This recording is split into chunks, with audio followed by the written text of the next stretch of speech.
Hai guys, saya nak share satu benda yang sangat-sangat merubah hidup saya, perlahan-lahan merubah hidup saya, iaitu ada guru ni, dia bagi tahu saya yang manusia dalam dunia ni 95% adalah manusia yang tak committed, yang banyak bertangguh, yang banyak alasan.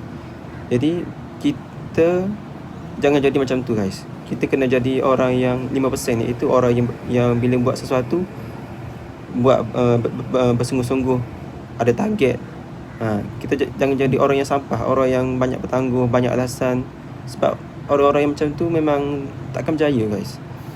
Jadi sebab itulah saya ni pun berusaha hari demi hari untuk sentiasa konsisten, sentiasa jadi lebih baik daripada semalam. Sebab apa? Sebab saya nak berjaya guys. Jadi sesiapa yang down ataupun tengok video ni, saya doakan kamu pun